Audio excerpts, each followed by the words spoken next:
This podcast is supported by listeners like you. We're grateful for your tax-deductible donation at newthoughtphilly.org or the link in the episode description. A practical prayer is a prayer that works. These discussions between Reverend Bill Marcioni and Carol Lawrence dive into the details of how it works and how to work it. Reverend Bill is a New Thought minister and the author of Practical Prayer for Real Results. Your new life begins with a new thought.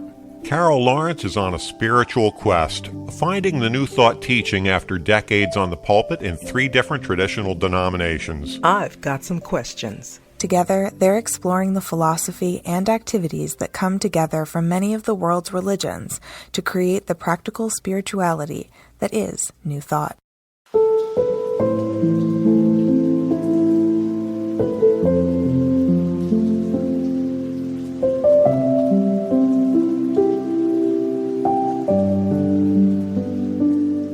Welcome to the Practical Prayer Podcast. I'm Carol, here with Reverend Dr. Bill Marcioni, and I'm looking forward to this one.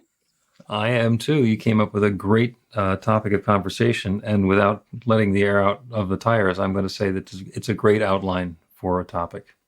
Okay. Right. Because you want to talk about outlining. I want to talk about outlining, and this is how I got to it. Okay. So, I was having a conversation with Neville. And, Neville talks about in the process of prayer, you like do the vision and you make it really plain and, all of that out there. Mm-hmm. Okay. And then the Bible says in Habakkuk 2:2, write the vision, make it plain, and it says blah, blah, blah. But this blah, blah after that doesn't contradict in any way the beginning that says, write the vision, make it plain. So you do that. And so that works for me because I am a detailed person, so I can get in there, I can write, Then here comes Emmet Fox, who says, don't outline, just say what you want, just whatever. So what is there's a distance or a little foggy area in there where it's, you create the vision, you write the vision, make it plain, I guess, and you leave it alone, but you don't tell God how to get to it. There's a fine line, I think, in the outlining or the do not outline piece. It's probably in the Bible somewhere, do not outline, but I didn't see it. So I don't think it's actually written out that way in the Bible. However, when we're talking about outlining, that is when we are identifying exactly how something that we are desiring in our life can come about. And as far as I'm concerned, it's perfectly okay if that's the way that it comes about. I will illustrate the challenge and the difficulty with outlining with a simple story. So let us suppose that there is a person who is up for a job, and the job pays $100,000 a year, and it's in a not too far away place, and it seems like the sort of thing that they'd be particularly suited for, and the job candidate really, really wants the job. Outlining is when you say, I want that job, and all of the success metrics and desire goes into having that particular job. Simultaneously, there's a person around the corner with a job that pays $125,000 a year that's easier to do with a better group of people that's going to be more fun and really, really, really fit the skill set of the person who's looking to get the job. And in many ways is going to be a much richer and more uplifting and satisfying and long-term engagement than the one that I described, the first one. Now, there's nothing wrong with that first job. There's nothing necessarily wrong with that first job. If we go by the outline, then we're going to have to go past that $125,000 a year job to get to the $100,000 a year job because that's the one we said we wanted. The outline is, I want to have my success and my joy and my prosperity and the rest of it, and it's got to be that way. And the other one is, I'm going to have all of this good, and I'm open to it being the what I've described or something better. Mm-hmm.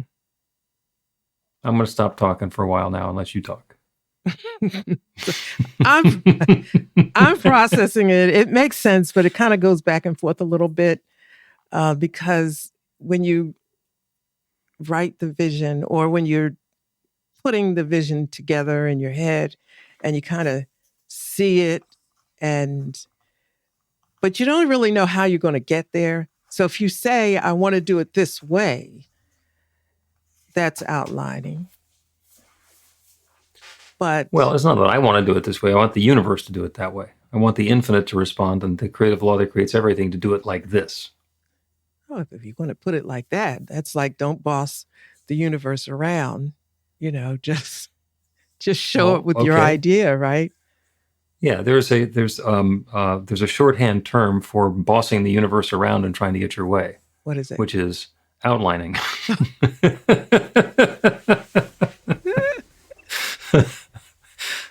Yeah.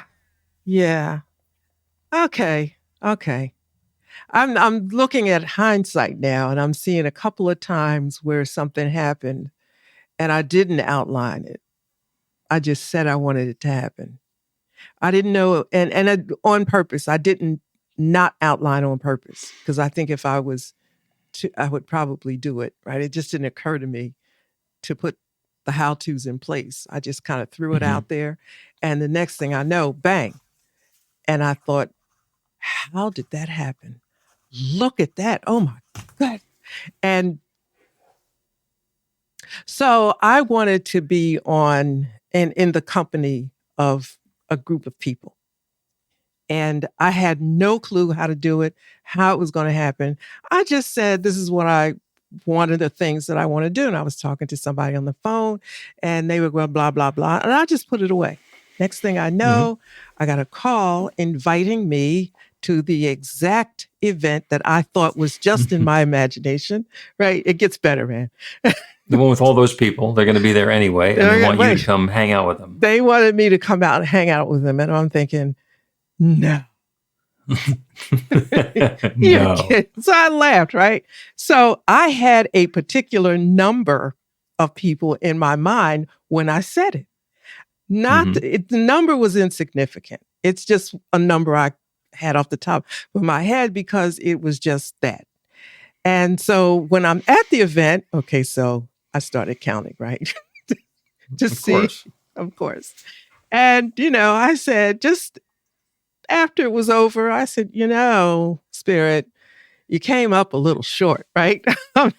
Thanks for doing this, but you came up a little short. In 3 days, I'd say, or less, I got another invitation. The number was way bigger that offset the first one. So it was like you double the first one. This one exceeds that.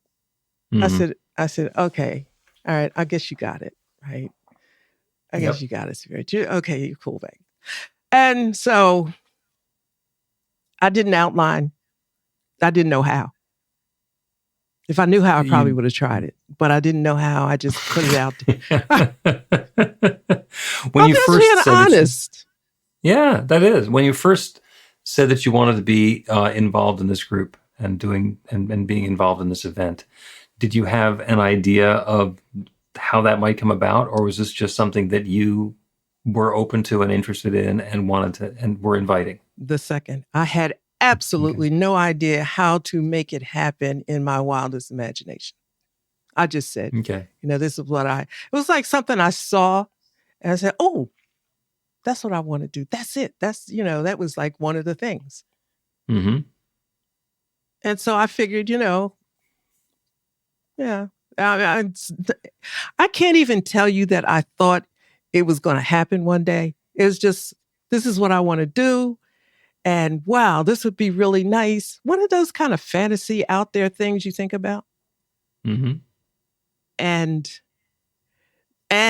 let me say this. So in case there's somebody out there who's listening with the imposter syndrome. Which is everybody. I thought, well, I'm not even qualified. What would I have to do that would be my outline piece. My first part of the outline is try to figure out, well, what do I have to do to qualify to do this? Right. Where do I get the merit badges so that I can Yes. be in Yes. in that ceremony? Yep. So that's that's the whole honesty piece of it. I'm telling like the whole truth.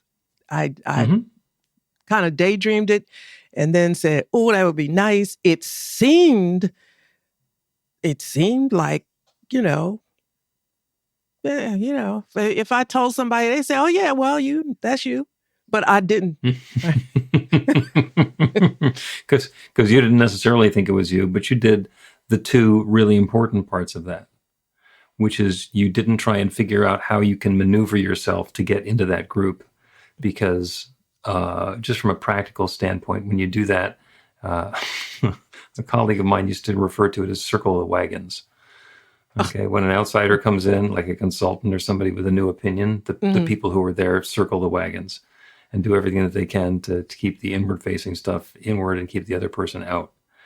You weren't doing that. You didn't. You had no idea of engaging, of approaching. You weren't headed in their direction, so there was nothing to defend against. So there was no energy pushing against you. That was the first piece of it. You didn't figure out, here's how I'm going to make this happen. And the second thing is, you were okay with it happening however it did. You didn't have any resistance. You said, well, this would be wonderful to happen. And you didn't follow that up with, and it's not possible. I know that it can't happen because I'm unworthy and they won't want me and all the rest of it. You just, I want this. That's okay. And then you stopped without putting any negative energy on there. Well, that is the recipe for activating that infinite creative law, is to have an idea, put some emotion behind it, and get rid of the doubt. You know what? You're right. I think you could also say, just don't think about it anymore. Because the more you think about it, the more stuff comes in that you can imagine that this can't, either to fix it, to make it happen, or think about how it couldn't possibly happen. Because that's what has happened to me in the past. Now, I'm really, I'll be honest, I'm really not big on this is what I want to happen and this is what I want to see. I just usually don't get that far. But this time I did. And actually, I was just talking to a friend on the phone, and I just kind of blurted out, well, this, and they said, well, this, what would you think? And I described it, and it was a conversation that lasted all of like 3 minutes maybe. And then we were on to the next thing. And when the call came, I thought, oh, okay. But it wasn't until I actually saw the Zoom. Right? I'm sitting there and I said, look at that. It was like something I had seen before. And I'm like, how the heck did this happen? I was just, at that point, all you can do is laugh and then think about how unqualified you are to be where you already are. So there's no sense in holding on to that. It's just, you're here. May I ask you a question in hindsight? Sure. When you went and participated in this event, did you actually have something valuable to add? Were you an important contributor? Yeah, that's the other thing. Yes. So you didn't necessarily think you had it beforehand, but somebody did. No. Even when they asked me if I would do it, the first thing I thought of was, I don't do that. I don't do that. But I tell you what, though, I've learned over the years, I am not a fool. If there's an opportunity, show up. Just show up. If you mess it up, you won't get another one. But that's right. Okay, well, that didn't work. Right. Next. Yeah. So I'm pretty cool with that. But I absolutely felt totally unqualified, out of place, even with the notion. But there I was. And I said, all right. I'm going to do it. And it turned out that it was a good thing. Well, I'll tell you what, this is also in hindsight. This is not the first time I've said to God, okay, let's go. Let's do this. Let's go. Let's go. And sometimes I would even think God has said, where does this girl have me going now? Like, why does she keep doing this stuff? and then we just have fun. Well, interestingly, God's going to be at the meeting whether you go or not. No, that's the nature of infinite. So if it's entertaining, it can happen. And it's all based on what it is that we're looking to create in our lives. Let's take a quick break and continue talking about outlining or not. Learn to put practical prayer to work in your life. The steps are simple to learn and let you begin to get real results to create the life of your dreams immediately. Reverend Bill Marcione's widely acclaimed book, Practical Prayer for Real Results, gives you a clear summary of the new thought principles behind practical prayer and the series of easy-to-understand steps found in the most effective prayers from religions and spiritual practices all over the world and throughout history. Practical prayer is not a replacement for your religion or practice. It's a technique to make the work you do in consciousness even more effective. The book includes 40 prayers on various topics that you can adapt as needed and use as your own. Practical Prayer for Real Results is available in paperback, Kindle, and audiobook on Amazon or at b-the-light.com. That's b-the-light.com.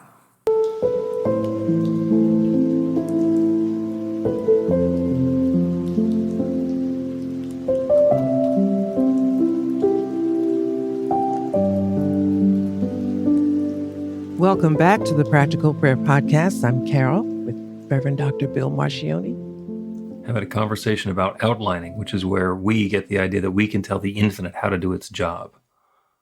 Yeah. And sometimes it works. Sometimes we come up with the idea of how this ought to work, and we apply some muscle and some mind sweat, and we move some things around, and it works. And that lulls our ego into the sense of thinking that it's in control. And our egos love that. We love, especially those of us who are carrying a control freak card, as Carol used to, and so did I.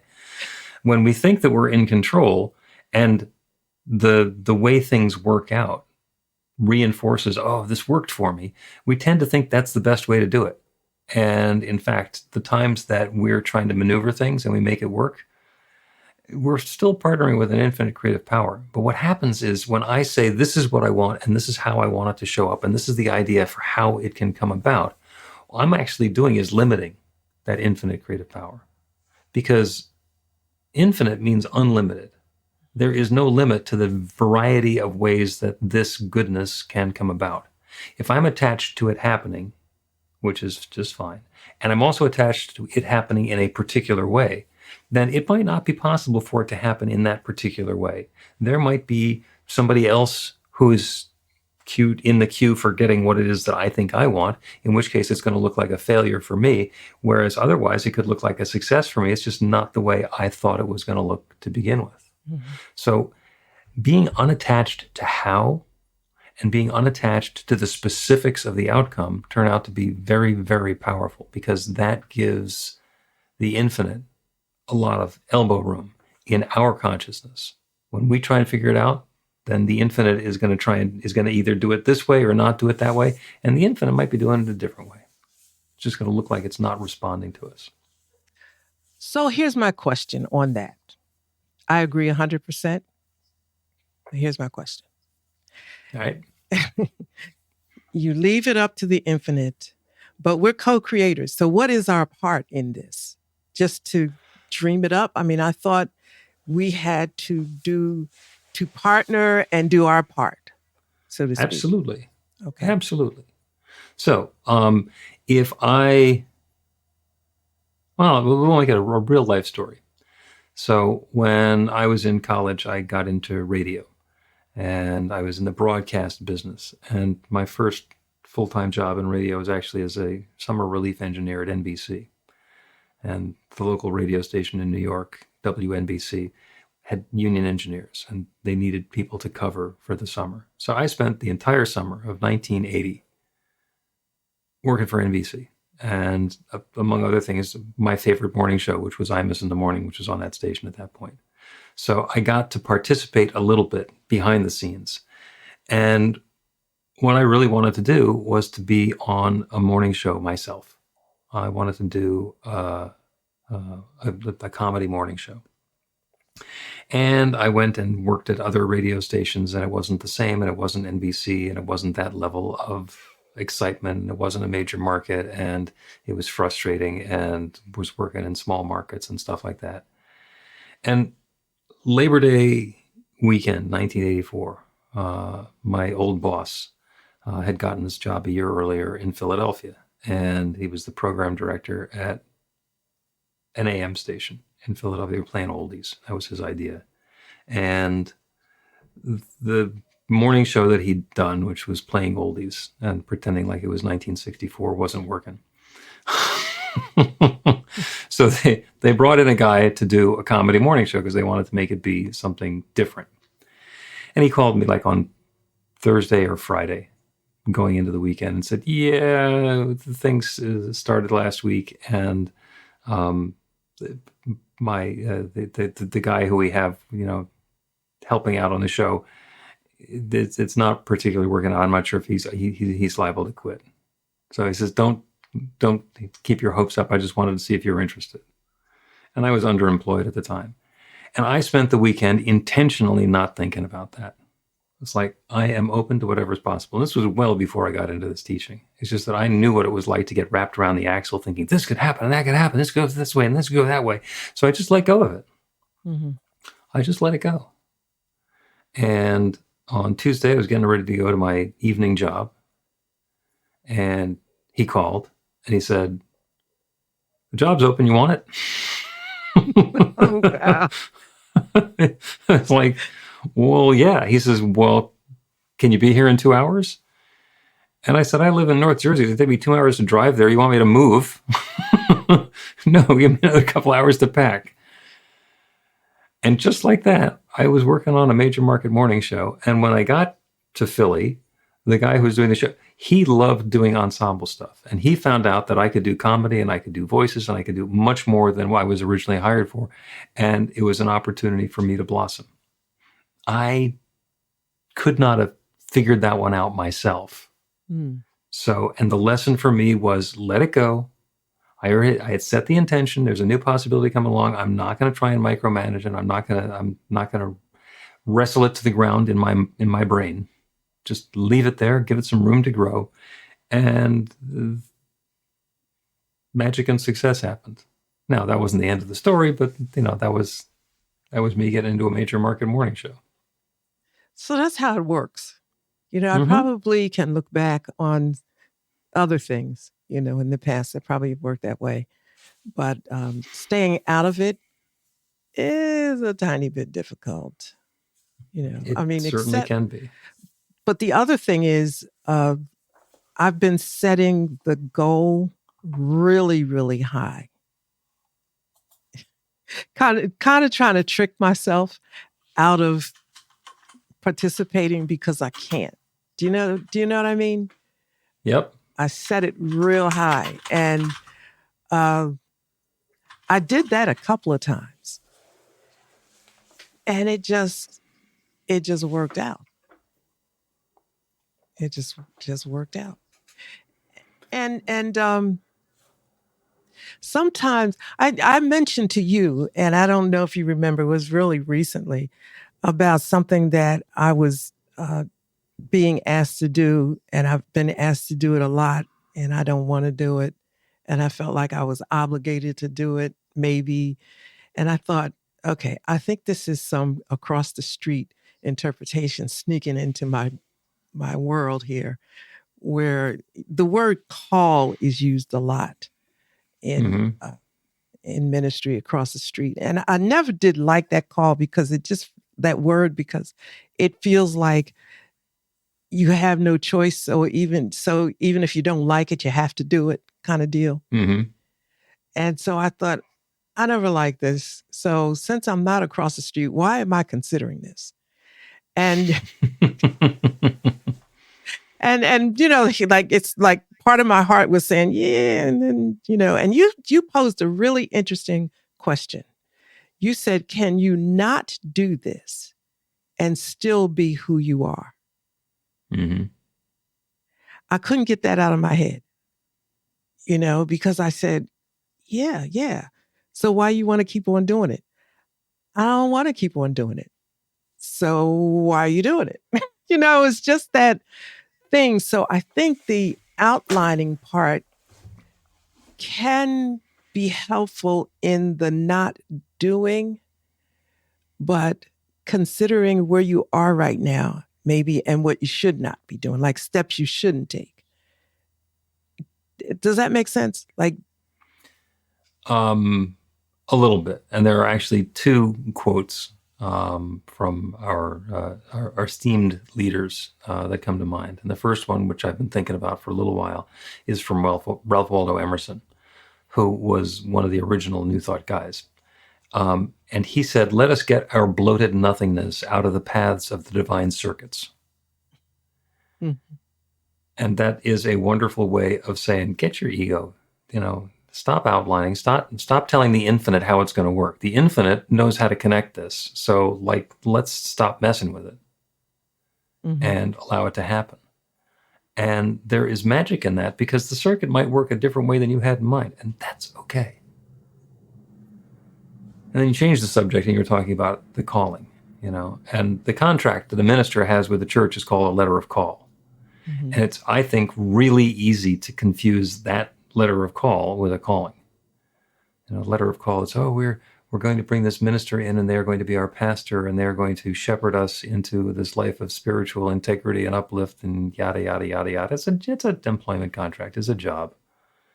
And it comes with working with the board of trustees, which can turn it into much more of a job than it could be otherwise, because at the end of the day, it's the intersection of spirituality and commerce.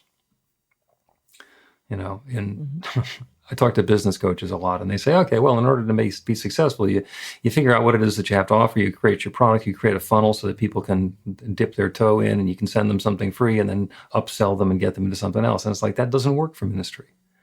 With ministry, you take your best stuff, give it away for free, and then ask people to make a donation to support you making another one of those great things. The calling, the actual calling, not the letter of call, but the calling itself is, and I'll quote Joel Goldsmith now, who was talking about becoming a practitioner and in practicing the presence and doing this work of spiritual healing and being a worker of light and truth. He said, if you can find anything else that will fulfill you, do it. Of course. If you find something else, go do that. Yeah. The calling. Yeah. And you've had the calling. So there was a reason that you spent 35 years on the pulpit, even though you had to deal with boards at 3 different churches and the higher ups in those organizations that wanted to control it from the top down. Yes. Okay, so you're a little watermelon seed getting squeezed in that. And still you were doing it because you had a calling. Okay. You can't give me 35 years and just say, okay. It's like, there was something going on there, and it wasn't just because you needed something to get out of corporate America to do. No. It was, yeah. I mean, yeah. I was doing what I felt like I was pulled and drawn to do. And when you do that, you take any of the crap that comes along with it, but you keep on doing it because you think you're right. So that's how I kind of define that. And that's the opposite of outlining. It's like, I know that I am here to share my gifts, to be this presence, to be a light bearer and a way shower. And the way that is presenting itself for me to do that now is pastoring this group of people in this particular community with this particular board of trustees, working with the finances and the volunteers and the attitudes and the proclivities and all the rest of the biases and the good and the bad that come along with that particular congregation. And we do that because that is the way that we can fulfill our calling for right now. Yes. So there was one little piece in there that I had to be clear. I had no idea that was bringing me to here. But I knew that it had to be something other than where I was.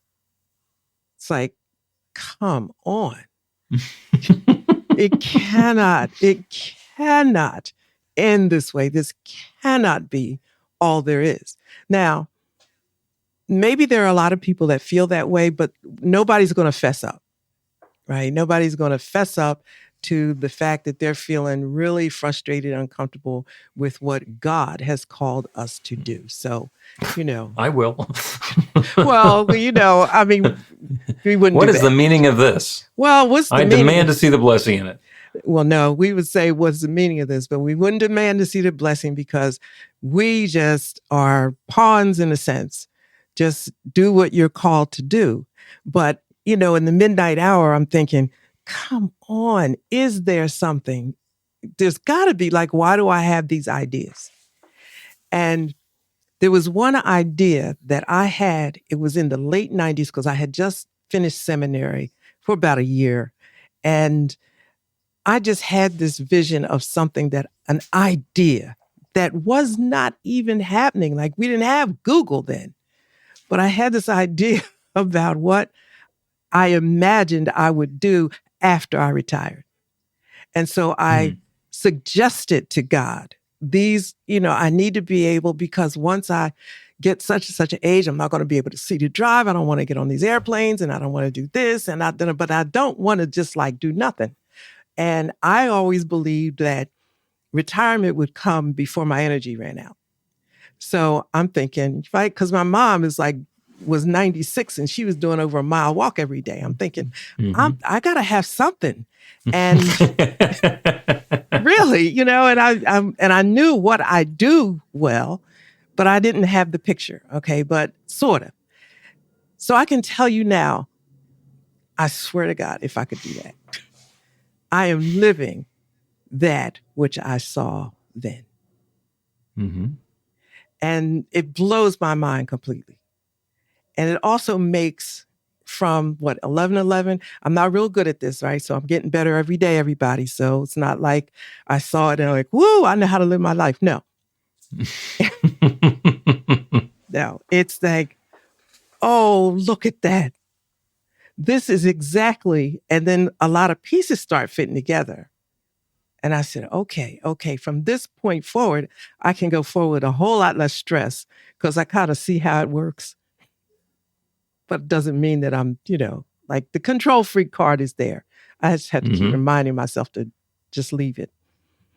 But I didn't outline anything because I didn't know what to outline. Like, I didn't know how to do it. But it was being outlined for me. Is that a fair thing to say? It was being presented to you. The opportunities were offered up, and you followed the path and got yourself to where you got to. Were there some things that you did along the way where your ego, your monkey mind, and your controllingness took you down a path that, in hindsight, might have been unnecessary? I'd guess, yeah. Yeah, I mean, listen, I want to be clear, and I hope that every day I get better at understanding Mr. Goddard and all the rest of them. You see the vision and it. I would see things and kind of like really hope and dream, but have no clue how in the world, not even know whether it exists. Mm-hmm. Do you know what I mean? I didn't know that new thought existed. I knew that the kind of thinking I had didn't fit where I was, but I didn't know that there was actually a place in this lifetime where I would be able to. First thing you told me, you have to learn the language. So I said, fine, I know what lexicons are. I'll get a couple books. I'll learn how these things work. And, bang, I learned the language. And I thought, I knew this before. This fits. Oh, my God. I didn't outline it. It was outlined for me, I guess. Yeah. Well, and that's one of the interesting things about New Thought is that there's nothing new. And so many of us have come to New Thought realizing, wait a second, I believed large pieces of this for my entire life, but didn't have any language or concept or framework, or certainly other people to talk to about it with. Mm-hmm. And then we find this, and we find that there are other people, there are songs, there are communities, there are books, there's a couple 100 years of history of this. And And then we find out how connected it is with all of our other spiritual traditions, where the parts of the religion got added on top of the spiritual truth. Mm-hmm. I mean, the practical prayer is basically the same formula that Jesus said, here's how you pray, when he did the Lord's Prayer. So we have just done what he said and taken it up a notch and let the rest of the stuff that surrounded that go away. Because when we let go of our attachment to it fitting into a particular mold, then whatever it is that's being molded turns out to be the value rather than the shape that it takes. And that's the beautiful part of it. And it explains faith just perfectly, because you don't have to see how it's going to happen. You can just rest in, if you can, like just rest in the idea that it will happen, you know? Mm-hmm. And so I'll say, look, if I live long enough, this is what's going to happen.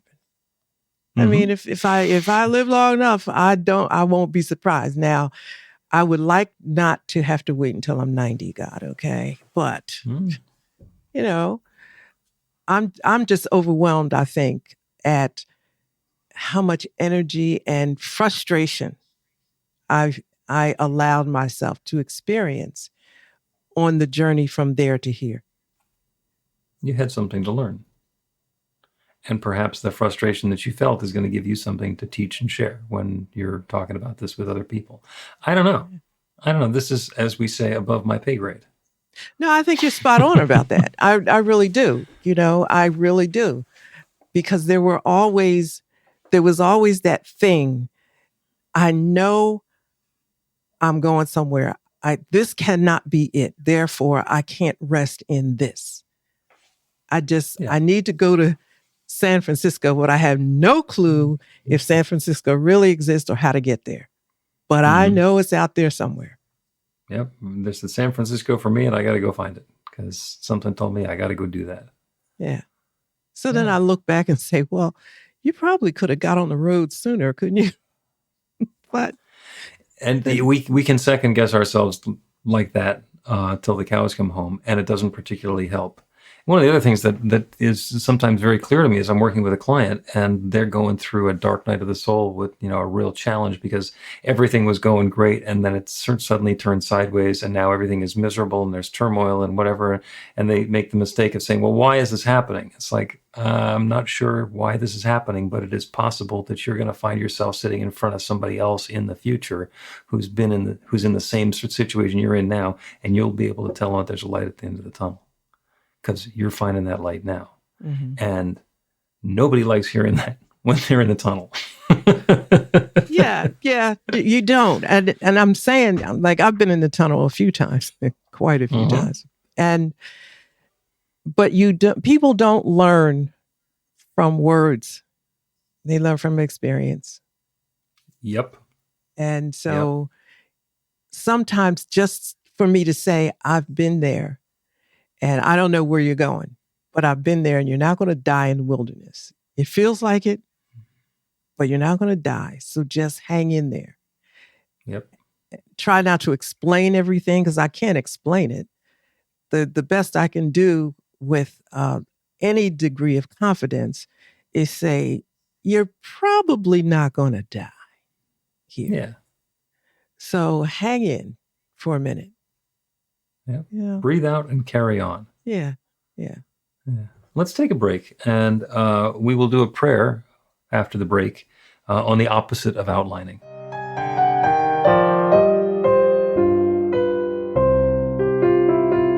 It's Reverend Bill letting you know that the Practical Prayer for Real Results class is now available on demand. That's right, you can take it at your own pace, anytime you want. All of the information is at BeTheLight.com. That's B-the-light.com. You know where to find that stuff. The class is 5 lessons, broken down into 18 modules, and you can take them at whatever pace is comfortable for you. As you work through the process, it starts out with the theory, goes into the practice, there are experiential activities and exercises, and at the end of the program, you will wind up with an understanding of how practical prayer works, and a practical prayer for yourself that will work to create transformation in your life. And as you know, it works for everything. take a look at the class online at bethelight.com. There's a sample lesson so you can see how the class is going to work for you and then dive in. The great news is it's on sale now. You can register and save $20 off of the regular price. I'm looking forward to seeing you in class.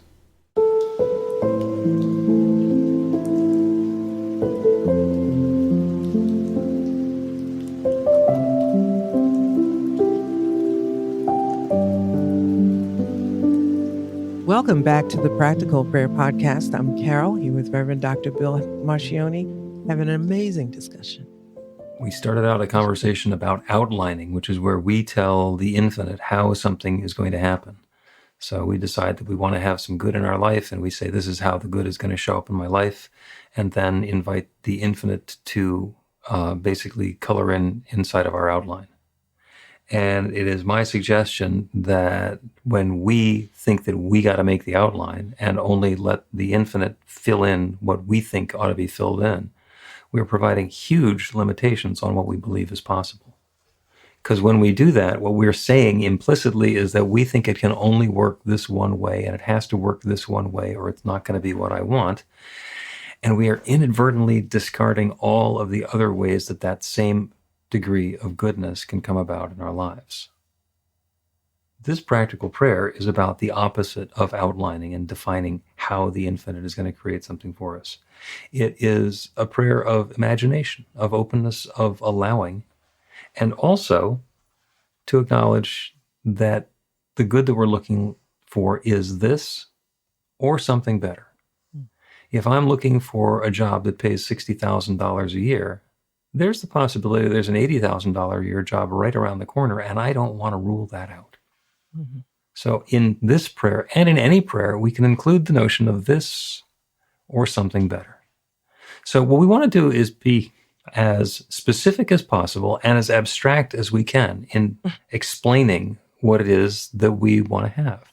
So if I meet somebody and I decide that I want to be in a long-term, loving, committed relationship with her, then I'm limiting the universe because she might already be involved, or she might not be available, or there might be things that could happen in that relationship which go beyond anything that I've imagined so far, in which case all of the things that I've been dreaming about might not be available.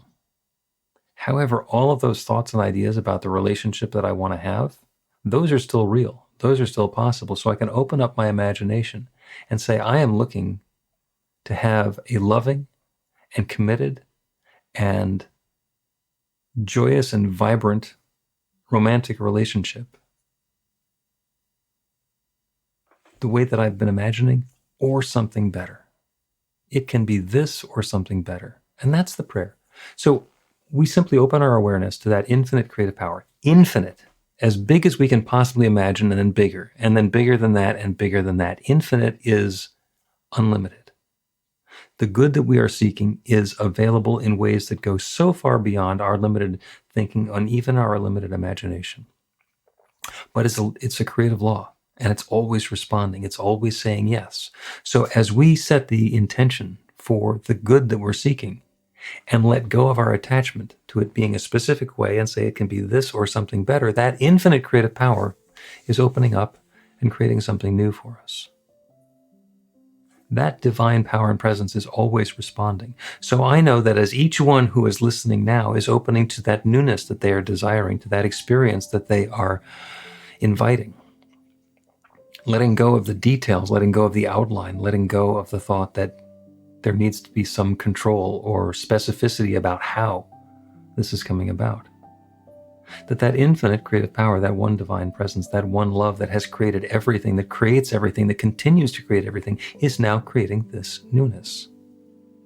And perhaps it's in exactly the way that we would have done it if we were in charge. And perhaps it is something that is so far beyond the scope of our imagination that it catches us by surprise and flummoxes us. And after the good is in our lives, we say, I would never have seen that coming. That was something that's so far outside of my imagination that I would not have expected it. And now that it's here, I am so, so deeply grateful. And that's the experience that we get to have. That's what I'm inviting for each of us. And I'm grateful for the wonderful, gentle, loving, and uplifting way that it's unfolding. A different story for each of us. We're all setting a different intention. We're all opening to a different possibility. And still, that same divine love unfolding. That's what I'm calling upon. That's what I'm inviting. That's what I am knowing is happening now. And so with a deep feeling of gratitude for this good that's already underway and continues to unfold, I speak this word and I release it into the same creative law that's created everything. And I now invite it to create this goodness for each of us in our own way. And so I let it be. And so it is.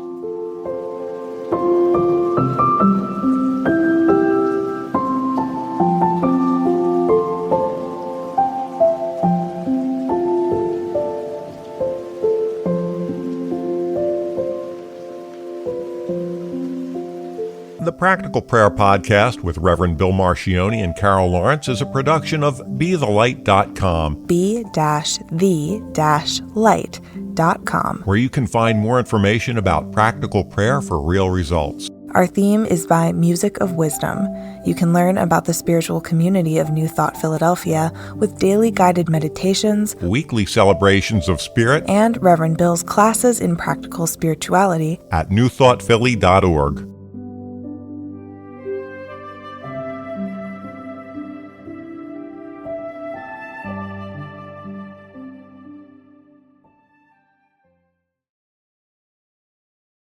This podcast is supported by listeners like you. We're grateful for your tax-deductible donation at newthoughtphilly.org or the link in the episode description.